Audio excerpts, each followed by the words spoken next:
Salam, selamat ketemu kembali dalam ibadah Gereja Betel Tabernakel Kristus Anugerah tanggal 7 Juni 2020. Kita akan mengikuti ibadah di rumah, di mana saja dengan baik, dengan sukacita, dan firman Tuhan pada pagi hari ini akan disampaikan oleh Bapak Pendeta Rudi Krisnanto. Selamat beribadah. Salam jemaat Tuhan yang terkasih. Shalom. Mari kita siapkan hati kita untuk datang kepada Tuhan. Mari kita sama-sama satukan hati berdoa dalam Tuhan. Bapa dalam surga yang kami sembah dalam nama Tuhan Yesus, terima kasih Tuhan. Kami mau sama-sama memuji muliakan nama Tuhan, bila Tuhan layakkan kehidupan kami. Terima kasih ya Bapa, di dalam nama Tuhan Yesus Kristus, Juru Selamat kami hidup, kami sudah berdoa. Haleluya, amin. Amin.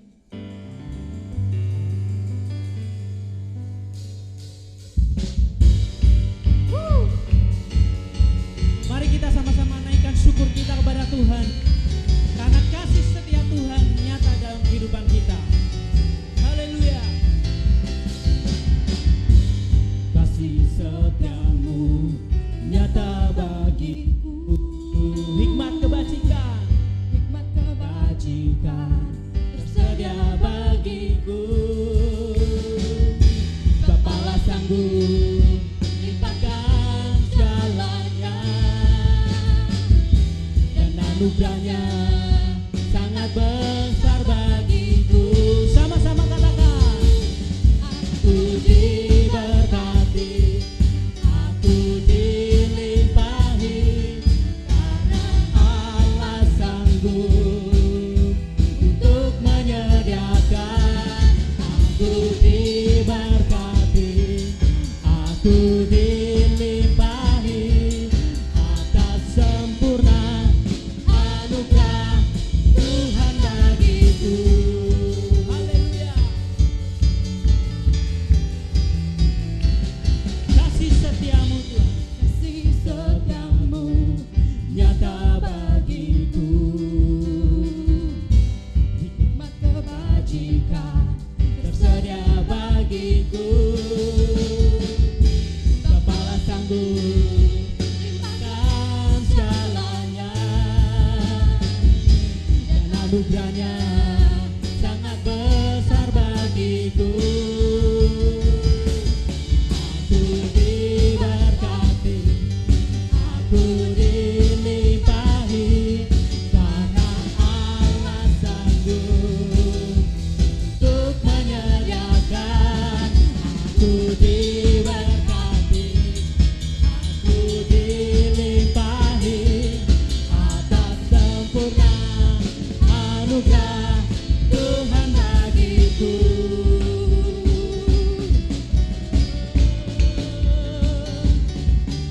Haleluya.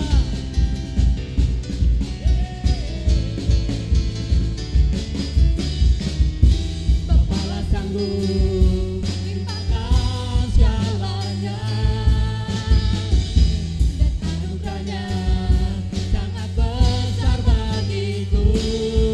Sama-sama katakan, aku diberkati, aku dilimpahi, karena Allah sanggup untuk menyediakan.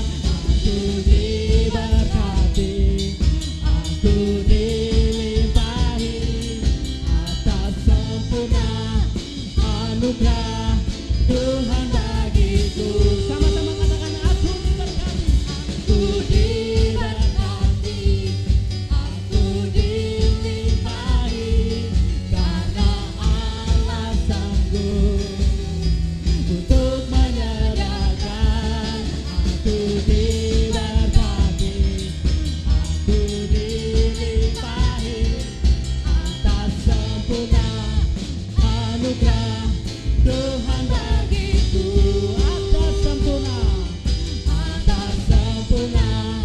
anugerah Tuhan bagiku. Haleluya. Mari kita bersyukur pada Tuhan. Beri tepuk tangan buat Tuhan. Haleluya. Thank you Lord. Terima kasih Tuhan. Bapak Ibu, sungguh kasih Tuhan nyata dalam kehidupan kita. Yang perlu kita jemaat Tuhan sadari bahwa siapakah hidup kita sehingga kita berharga di mana Tuhan.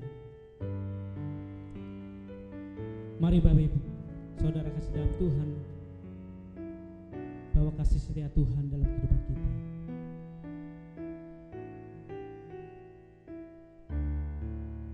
Kasih setiamu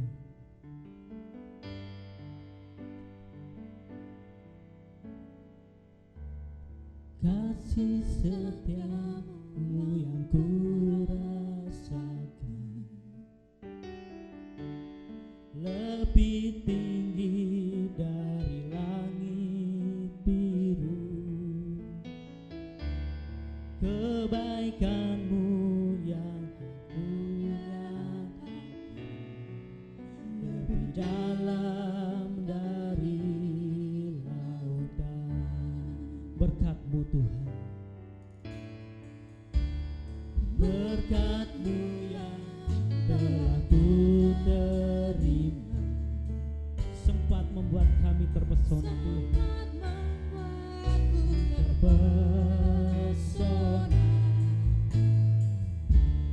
apa yang tak pernah ku pikirkan, itu yang Kau sediakan bagi.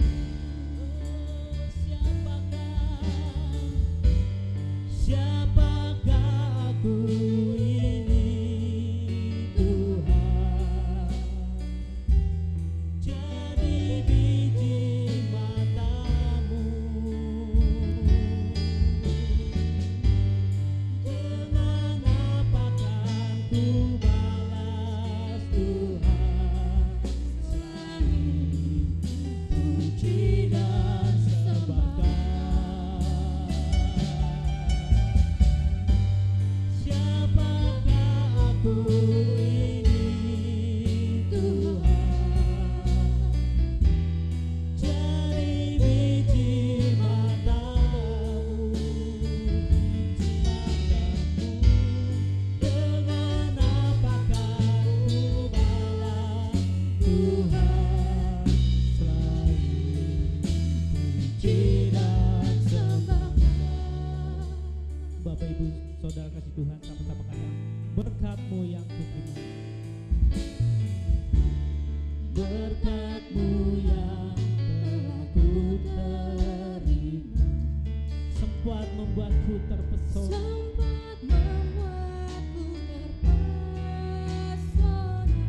Apa yang tak pernah kita pikirkan, Tuhan sediakan bagi kita semua. Itu yang Kau sediakan bagiku. Siapakah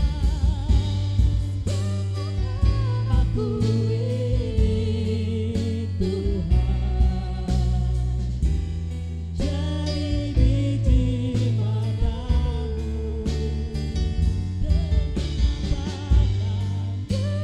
Apakah ku balas Tuhan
Kita berdoa untuk firman Tuhan. Mari kita bersatu di dalam doa. Tuhan, terima kasih untuk kesempatan yang Kau berikan pada kami Tuhan. Tiap-tiap kami bersyukur, mengucapkan terima kasih Tuhan untuk segala berkat, anugerah, rahmat yang daripadamu Tuhan. Dengan keadaan kami saat ini, kami mau bersyukur kepada Tuhan. Kami mau mengucapkan syukur yang tiada hentinya kepadamu Tuhan. Kami ingin mendengarkan saat ini Tuhan firman-Mu, biar kami mengerti apa yang Kau mau dalam hidup kami, biar kami mengerti pribadi-Mu, biar kami mengerti Tuhan kasih-Mu yang nyata dalam hidup kami. Ajar kami Tuhan untuk terus belajar mengenai Engkau dengan benar, sehingga kami Tuhan dapat mengikuti jejak-Mu dengan baik. Terima kasih Yesus, terima kasih. Kami mau sambut firman-Mu dengan penuh sukacita dalam hati kami. Haleluya, amin.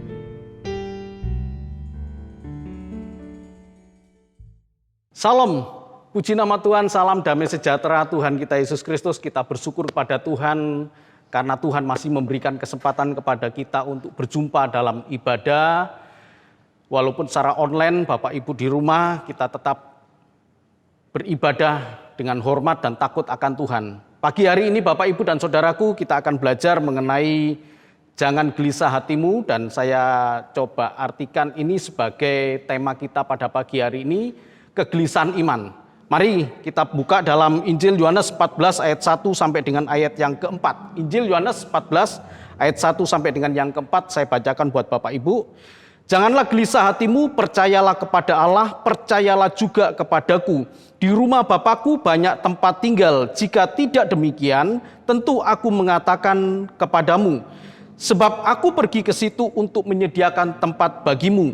Dan apabila aku telah pergi ke situ dan telah menyediakan tempat bagimu, aku akan datang kembali dan membawa kamu ke tempatku, supaya di tempat di mana aku berada, kamu pun berada.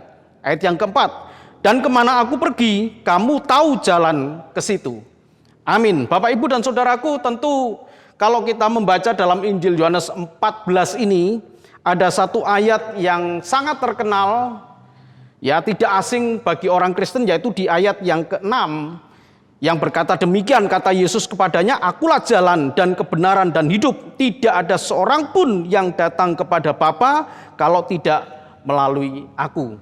Tapi baiklah Bapak Ibu, saya tidak membahas ayat yang ke-6, tetapi kita mesti tahu kenapa ayat yang ke-6 ini muncul, ada latar belakang di dalam ayat-ayat sebelumnya. Jadi kita belajar pada pagi hari ini tentang kebenaran firman Tuhan ini, yaitu tentang kegelisahan iman. Latar belakangnya begini Bapak Ibu. Jadi Injil Yohanes 14 ayat yang pertama ini, janganlah gelisah hatimu, percayalah kepada Allah, percayalah juga kepadaku, bukanlah satu kegelisahan karena kebutuhan jasmani hidup. Tetapi kegelisahan yang dimaksud Tuhan Yesus di dalam Yohanes 14 ayat yang pertama ini, jangan gelisah hatimu, itu perkara keraguan-raguan akan Yesus, akan Tuhan Yesus sebagai Mesias dan Juru Selamat. Jadi bukan perkara jasmani, kebutuhan hidup. Sehingga kalau saya sebut di sini adalah kegelisahan iman. Kenapa demikian Bapak Ibu?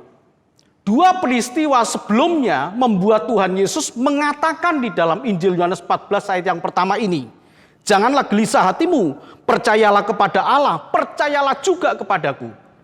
Perkara percaya kepada Allah, tentu hal itu tidak perlu diragukan lagi. Mereka sangat percaya kepada Allah Yehova, mereka percaya kepada Allah Yahweh, mereka percaya kepada Allah Israel.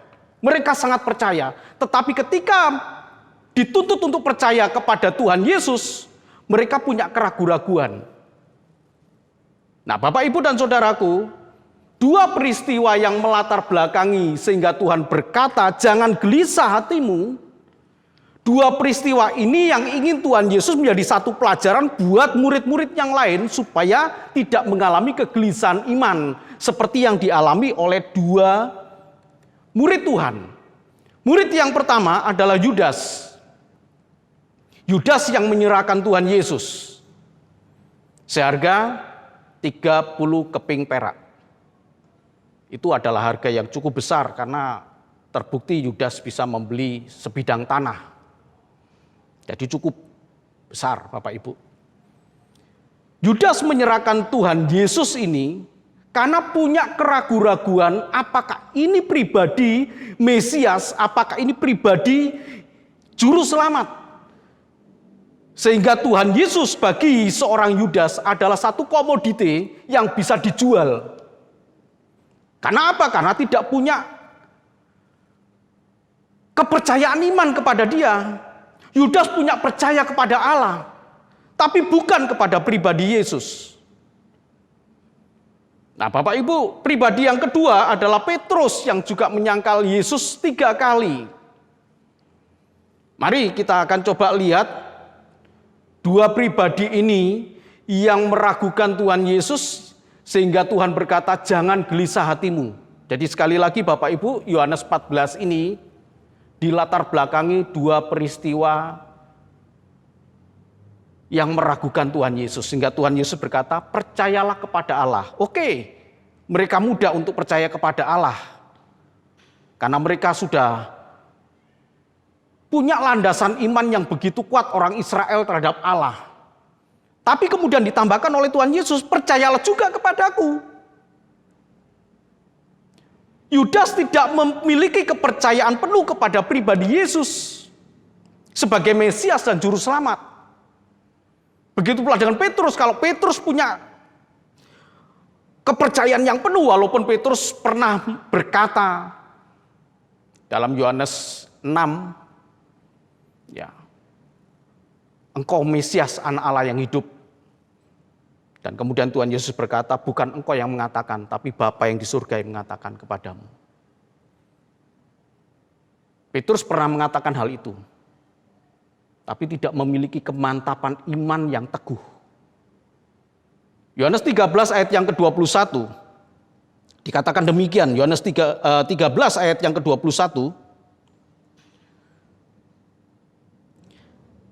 setelah Yesus berkata demikian, ia sangat terharu, lalu bersaksi, aku berkata kepadamu, sesungguhnya seorang di antara kamu akan menyerahkan aku.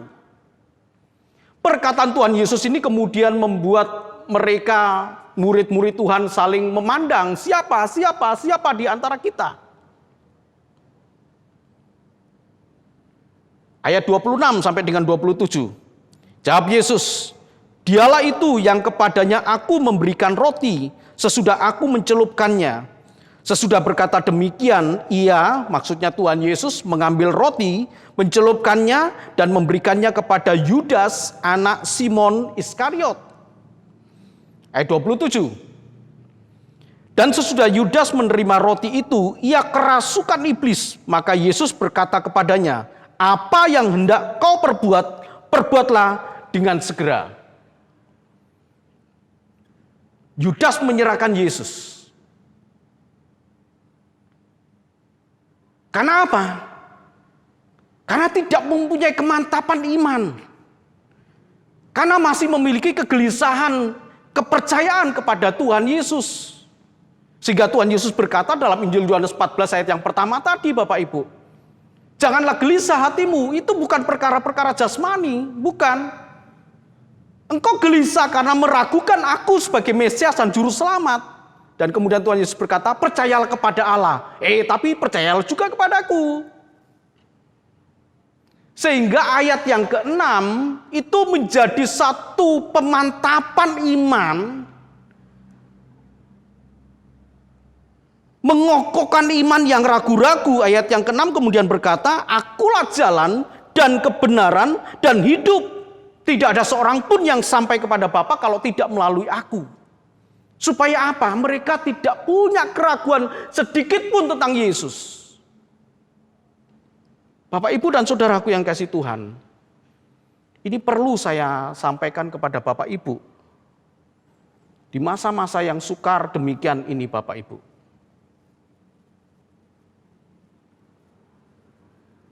Adakah keraguan kita terhadap Dia? Bahkan hati saya, Bapak Ibu dan saudaraku yang kasih Tuhan perlu tahu. Sempat saya menangis. Kenapa? Karena saya mendengar Dan kemudian saya telepon seorang anak Tuhan yang ternyata dia sudah meninggalkan Tuhan Yesus di masa-masa yang sukar ini. Mereka punya kegelisahan iman. Ya akhirnya sama seperti Yudas. Kalau Bapak Ibu tadi lihat di dalam ayat yang ke-27, jadi perkataan ini perlu kita pahami dengan benar Bapak Ibu. Ayat 27 berkata demikian. Dan sesudah Yudas menerima roti itu, ayat 27, dan sesudah Yudas menerima roti itu, ia kerasukan iblis. Maka Yesus berkata kepadanya, apa yang hendak kau perbuat, perbuatlah dengan segera. Jadi bukan Tuhan Yesus kemudian menyuruh Yudas secara baik-baik, enggak Bapak Ibu. Itu pengertiannya, karena Yudas tidak bisa dirubah lagi, karena Yudas sudah dikuasai oleh iblis, tidak bisa dirubah lagi, Tuhan angkat tangan. Ya udah perbuat aja.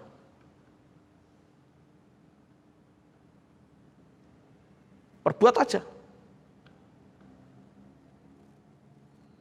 Kenapa ini bisa terjadi? Karena ada kegelisahan iman. Sekali lagi Bapak Ibu ya, kegelisahan iman, yang saya maksud kegelisahan iman adalah keraguan akan Yesus. Bapak Ibu bisa baca, keraguan akan Yesus sebagai Mesias, Juru Selamat. Betapa bodohnya kita kalau kita menjual iman hanya oleh karena faktor-faktor yang bersifat jasmani, faktor-faktor yang bersifat duniawi yang sangat fana ini Bapak Ibu, kita jual hal yang bersifat kekal. Betapa bodohnya. Sama seperti Yudas menyerahkan Yesus. Begitu iblis sudah merasuk dia, tidak bisa dirubah. Sehingga Tuhan katakan dengan perkataan tadi, apa yang hendak kau perbuat, perbuatlah dengan segera. Ya udah, perbuatlah itu. Saya bukan menjumpai 1-2 orang yang seperti Yudas, Bapak Ibu. Beberapa orang sudah saya jumpai dengan model kegelisahan iman seperti Yudas, yang sudah tidak bisa dirubah. 1 kali saya datang, 2 kali saya datang, 3 kali saya datang, saya peringatkan, sampai akhirnya ini nggak bisa dirubah. Ya udah, kau punya pilihan. Dari kegelisahan iman. Jadi saya harap Bapak Ibu dan Saudaraku jangan meremehkan tentang kegelisahan iman ini. Jangan menganggap sepele kegelisahan iman ini. Sehingga Tuhan katakan, percayalah kepada Allah, percayalah juga kepadaku. Percayalah kepada Allah, percaya juga kepadaku. Supaya tidak punya kegelisahan iman. Pribadi yang kedua adalah Petrus yang menyangkal Tuhan Yesus. Jadi kalau Bapak Ibu baca di dalam Injil Yohanes 13 ayat yang ke-38, dikatakan demikian ayat yang ke-38 dari Injil 13. Ini menjadi latar belakang munculnya, janganlah gelisah hatimu, percayalah kepada Allah, percayalah juga kepadaku. Ayat yang pertama dari Yohanes 14 itu. Ayat yang ke-38 dari Yohanes 13 dikatakan demikian. Jawab Yesus, nyawamu akan kau berikan kepadaku. Sesungguhnya aku berkata kepadamu, maksudnya kepada Petrus, sebelum ayam berkokok, engkau telah menyangkal aku 3 kali. Ini peringatan Tuhan Yesus kepada Petrus. Nah, mari Bapak Ibu dan Saudaraku, ada 2 model kegelisahan iman. Kegelisahan iman yang pertama itu model seperti Yudas, yaitu kegelisahan yang tidak dapat diubah lagi.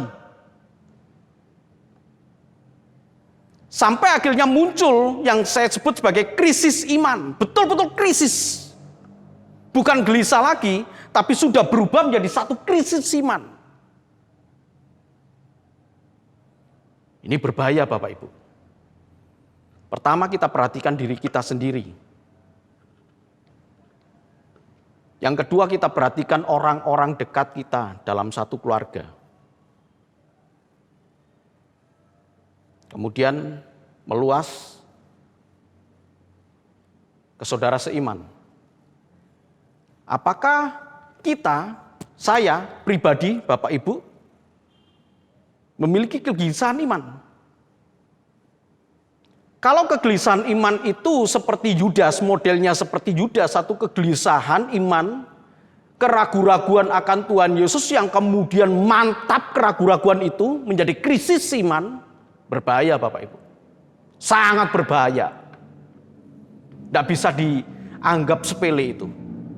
Jadi kalau Bapak Ibu mendengarkan kebenaran firman Tuhan pada saat ini, Bapak Ibu mendengar kebenaran firman Tuhan ini, dan memiliki keraguan-raguan tentang Tuhan Yesus sebagai Mesias dan Juru Selamat, hati-hati Bapak Ibu. Kegelisahan iman model seperti Yudas ini akan membawa kepada krisis iman. Seperti yang tadi saya katakan di dalam Yohanes 13 ayat yang ke-27, sampai Tuhan Yesus berkata, apa yang tidak engkau perbuat, perbuatlah dengan segera. Sebab apa? Engkau tidak bisa dirubah lagi. Bukan Tuhan Yesus yang menyuruh Yudas, bukan. Jadi harus kita mengerti perkataan Tuhan itu karena iblis sudah merasuk. Karena iblis sudah menguasai seluruh kehidupan. Sehingga tidak bisa dirubah lagi. Nah, kegelisahan iman model Yudas ini Bapak Ibu. Kenapa sampai terjadi krisis iman itu? Karena hilangnya rasa takut, hilangnya rasa hormat akan Allah.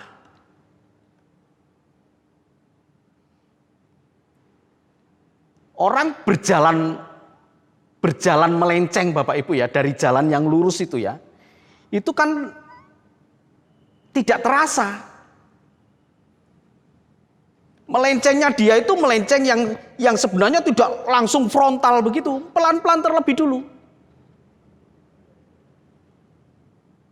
Jalan lurus ini kemudian dia pelan-pelan terlebih dulu ini. Baru kemudian sampai kepada satu tempat yang jaraknya jauh dari kebenaran, dia sudah tidak bisa kembali lagi karena apa? Sudah tidak bisa diubah.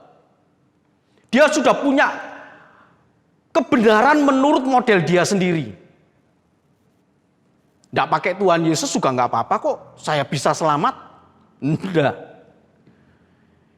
Itu yang akhirnya mereka punya rasa hilang takut akan Tuhan, punya rasa hilang hormat akan Allah. Baiknya Alkitab mencatat seluruh proses itu menjadi satu pelajaran bagi kita. Bagaimana hilang rasa takut dan hormat kepada Allah itu Alkitab catat. Maleakhi 1 ayat yang ke-6. Mari kita coba lihat Maleakhi 1 ayat yang ke-6.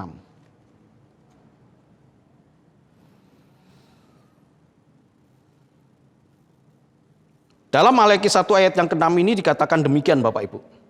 Ini hilang rasa takut ya. Takut itu bukan takut. Takut itu seperti hormat yang betul-betul kepada Tuhan. Bukan takut terhadap sesuatu, takut, bukan ya, bukan. Tapi betul-betul menaruh hormat. Sehingga saya tambahkan hormat akan Allah. Maleakhi 1 ayat yang ke-6 dikatakan demikian. Seorang anak menghormati bapaknya dan seorang hamba menghormati tuannya. Jika aku ini Bapa, di manakah hormat yang kepadaku itu? Ini kata Tuhan.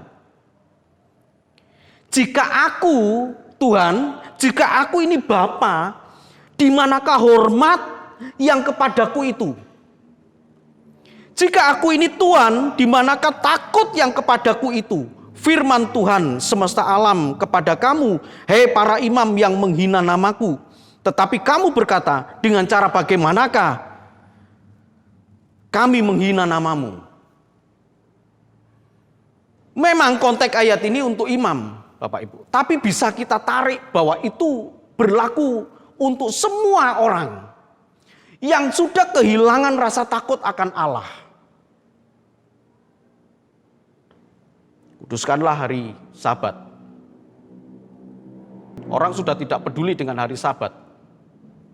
Hari perhentian untuk Tuhan. Orang udah mulai cuek. Karena lebih mementingkan keperluan kebutuhan dia sendiri. Padahal firman Tuhan berkata, kuduskanlah hari Sabat. Dalam hal memberi pun juga begitu.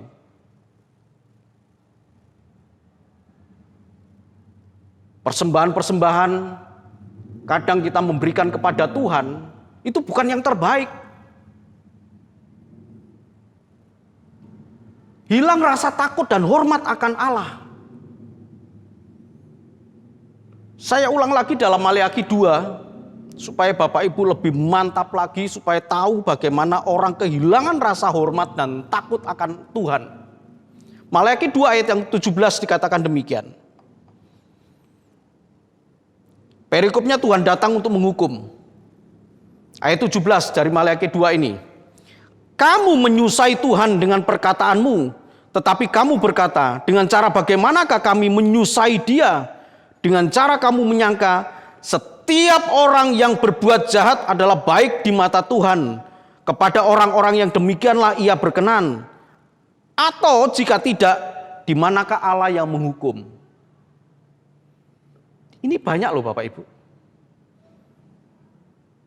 Banyak menganggap bahwa Tuhan itu lalai. Saya berbuat dosa, saya berbuat yang menyusai Tuhan, mana buktinya? Toh Tuhan tidak menghukum.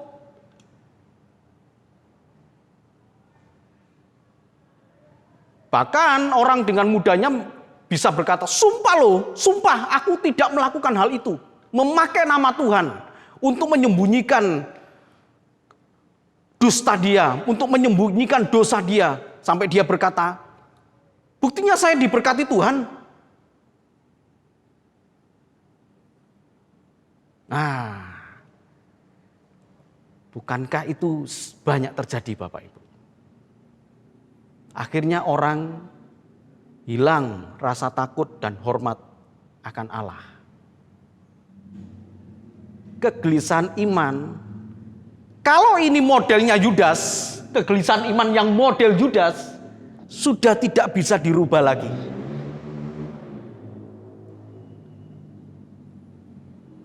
Sudah tidak bisa dirubah lagi. Karena model Yudas. Sehingga Tuhan Yesus berkata, akulah jalan dan kebenaran dan hidup. Perkataan itu muncul karena ada kegelisahan iman dari dua murid Tuhan ini yang menjadi pelajaran bagi murid-murid Tuhan Yesus yang lain. Dan sekarang hal itu menjadi pelajaran bagi kita. Apakah kita punya kegelisahan iman? Oke Bapak Ibu, kegelisahan model yang kedua adalah model Petrus. Kegelisahan iman model Petrus. Terlepas dari akhir kisah Petrus yang bertobat, memang Petrus akhirnya bertobat. Ketika Petrus menyangkal Tuhan Yesus sampai 3 kali, aku tidak pernah mengenal dia, aku tidak mengenal dia. Sampai 3 kali. Dan kemudian Petrus memang bertobat. Tetapi sempat terjadi hilangnya rasa percaya kepada Tuhan Yesus. Sempat terjadi. Nah, kegelisahan iman model Petrus ini yang sering terjadi adalah karena iman kompromi. Iman yang tidak murni percaya kepada Tuhan Yesus. Nah, iman yang kompromi itu Bapak Ibu, iman yang kompromi itu tidak murni ya, tidak murni itu ya udahlah nggak apa-apa, saya percaya Tuhan Yesus ditambah dengan yang lain-lain nggak apa-apa. Tidak murni percaya kepada Allah, tapi plus dengan yang lain. Hari Minggu ibadah dan lain sebagainya, kemudian dia hari Senin juga dia sudah mulut sudah tidak bisa dikendalikan lagi. Tapi hari Minggu dia bisa memuji Tuhan. Nah, iman yang kompromi ini adalah yang suam-suam kuku. Tidak panas, tidak dingin, suam-suam kuku. Firman Tuhan katakan dalam Wahyu 3 ayat yang ke-16, lebih baik aku, kata Tuhan, memuntahkan kamu. Saya tidak membacakan ayat ini, tapi Tuhan menegur kepada iman yang suam-suam kuku ini, iman yang kompromi ini, iman yang kompromi, yang tidak sungguh-sungguh kepada Tuhan. Jadi iman kompromi ada 3 hal yang memang akhirnya kemudian dia bertobat, disuruh milih. Ya, jangan begitu, jangan suam-suam kuku, lebih baik panas. Gitu. Atau yang kedua, yang kurang percaya. Nah, ini yang kita baca, Matius 8 ayat yang ke-26. Injil Matius 8 ayat yang ke-26, satu kisah ketika murid-murid bersama murid-murid itu naik perahu dan kemudian ada angin badai yang menerpa, mereka kehilangan kepercayaan. Ya, Matius 8 ayat yang ke-26 dikatakan demikian. Ia berkata kepada mereka, "Mengapa kamu takut, kamu yang kurang percaya?" Lalu bangunlah Yesus menghardik angin dan danau itu, maka danau itu menjadi teduh sekali. Ya, saya tidak menceritakan dari ayat sebelumnya karena Bapak Ibu pasti sudah tahu ceritanya. Ketika Tuhan Yesus satu perahu dengan murid-murid dan Tuhan Yesus tidur, kemudian ada angin yang menerpa, mereka kemudian takut. Ini kegelisahan iman yang model Petrus, yang kemudian mereka muncul percaya lagi kepada dia. Muncul percaya ketika Tuhan tolong, itu muncul dia. Ya, aku percaya. Beda dengan yang tadi ya, dengan Yudas tadi. Ya. Orang kalau sudah kerasukan setan, diberkati Tuhan, diberkati, usahanya lancar, dia tidak ingat akan Tuhan. Dia akan tinggalkan Tuhan. Itu yang model Yudas. Tapi yang model Petrus, dia kurang percaya, ada badai yang menerpa, Tuhan tolong, dia bisa balik kepada Tuhan dan percaya kepada Tuhan. Iman yang kompromi juga bisa menyebabkan orang tidak bijaksana. Iman yang kompromi menyebabkan orang suam-suam kuku. Ke gereja males, kadang semangat, kadang males, kadang semangat. Nah, itu orang yang suam-suam kuku. Yang kedua, orang yang kompromi, yang tidak sungguh-sungguh, tidak murni, ya, punya kegelisahan iman model Petrus, itu dia kurang percaya. Percaya sih, saya percaya kok, tapi kurang gitu. Ketika menghadapi persoalan yang besar kemudian dia down. Tapi begitu ditolong dia bangkit lagi. Beda dengan yang Yudas ya. Kalau Yudas sudah nggak peduli lagi. Jual Yesus sudah. Yang ketiga, iman yang kompromi menyebabkan orang tidak bijaksana. Kenapa demikian? Nah, satu cerita di dalam anak yang terhilang dari Lukas 15 ayat 11 sampai dengan 32, nggak perlu kita baca, tentang anak bungsu yang kemudian berkata kepada bapaknya, satu perumpamaan, kemudian dia katakan, berikan warisan kepadaku, dan anak bungsu itu kemudian meninggalkan bapaknya untuk berpesta pora. Ya, pesta pora, meninggalkan bapaknya. Apakah balik? Balik. Setelah apa? Mengalami keadaan yang buruk kemudian dia balik. Tapi kalau yang model Yudas nggak peduli, mau buruk, mau diberkati, mau bagaimanapun keadaan, dia sudah jual Yesus, sudah tidak peduli lagi. Sudah hilang rasa hormat dan takut akan Allah. Tapi yang ini Bapak Ibu, masih mau dia menyediakan telinga untuk mendengar. Masih mau dia menyediakan mata untuk melihat perbuatan Tuhan yang baik. Masih mau menyediakan hati untuk menerima firman dan kemudian dia bertobat dan dikatakan, aku minta ampun. Balik. Maksud dari firman Tuhan pada pagi hari ini Bapak Ibu, jangan anggap sepele perkara kegelisahan iman. Jika itu dibiarkan, maka akan muncul krisis iman dan akhirnya kita hilang rasa hormat dan takut akan Tuhan.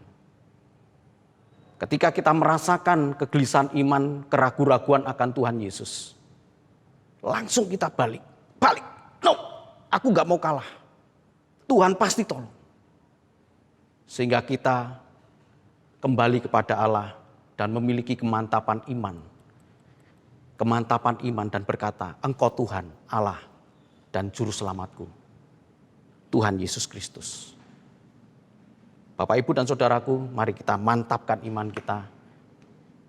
Jangan memiliki kegelisahan iman. Tuhan Yesus memberkati. Amin.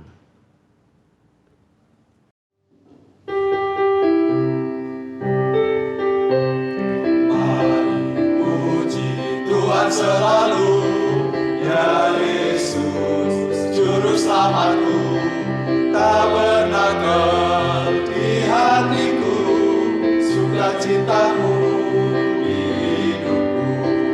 Ku masuk ke pelataranmu, ku suka ruang kudusmu, ada pujian di mezbamu, harus mari kita satukan langkah, gereja Betel Tabernakel, Kristus anugerah rumah kita, sekarang dan untuk selamanya.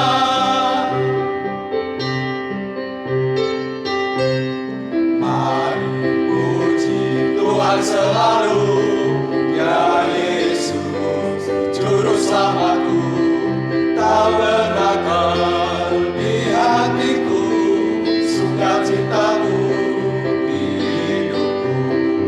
Ku masuk ke pelataranmu, ku suka ruang kudusmu, ada pujian di mezbamu, Maha Kudus kerinduanku.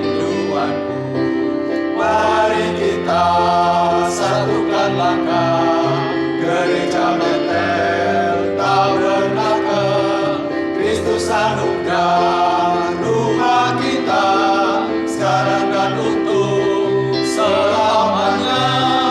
Mari kita satukan langkah, gereja Betel Tabernakel, Kristus anugerah rumah kita, sekarang dan untuk selamanya.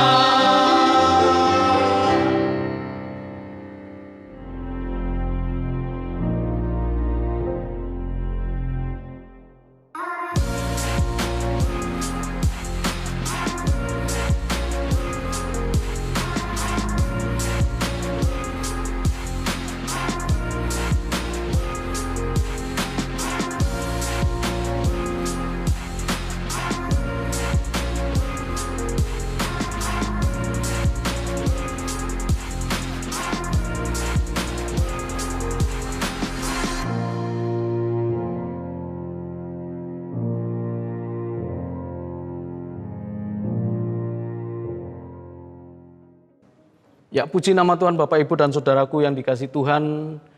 Di akhir dari penghujung ibadah online ini, kita sudah menaikkan pujian sebagai rasa hormat kita kepada Tuhan. Dan juga telah mendengarkan kebenaran firman Tuhan. Dan di akhir ibadah ini mari sama-sama kita menghadap Tuhan. Kembali kita bersyukur kepada Tuhan. Mari kita satu di dalam doa. Bapa yang ada di dalam kerajaan surga, sungguh kami bersyukur kepada Engkau Tuhan. Engkau Allah yang sangat mengasihi kami. Engkau Allah yang telah memberikan kepada kami kesempatan yang begitu indah, di mana kami boleh beribadah, mendengarkan kebenaran firman Tuhan, menaikkan pujian pengagungan bagi Engkau Tuhan. Terima kasih Tuhan buat kesempatan yang begitu indah ini. Dan sebentar kami akan berpisah satu dengan yang lain. Kami hidup dalam anugerah Tuhan, dimanapun kami berada. Kami yakin dan percaya penyertaan Tuhan selalu menyertai kami. Bapak, Ibu, dan Saudaraku yang kasih Tuhan, terimalah berkat dan anugerah dari Allah Bapa di surga, kasih dan cinta Tuhan kita Yesus Kristus, anaknya yang tunggal, dan penghiburan kekuatan dari kuasa Roh Kudus menyertai kita mulai saat ini, esok, bahkan sampai Maranatha Tuhan datang. Terima kasih ya Bapa, terima kasih Tuhan. Engkau Allah yang peduli kepada kami, Engkau Allah yang terus memberikan kepada kami kemantapan iman, dan kami percaya Tuhan, Engkau Allah yang memberkati kami. Engkau juga Allah yang menyinari kami dengan wajah-Mu Tuhan, dan memberikan kepada kami kasih karunia. Engkau Allah yang menghadapkan wajah-Mu kepada kami Tuhan, dengan maksud memberikan damai sejahtera. Terima kasih ya Bapa, segala puji syukur hormat kemuliaan bagi-Mu, dalam nama Tuhan kami Yesus Kristus kami sudah berdoa dan mengucap syukur. Haleluya, amin. Tuhan Yesus memberkati. Bapak Ibu yang dikasihi Tuhan, demikian ibadah online pagi hari ini. Mantapkanlah iman kita, janganlah gelisah, karena Tuhan Yesus telah memberi kepastian keselamatan. Selamat hari Minggu. Tuhan Yesus memberkati.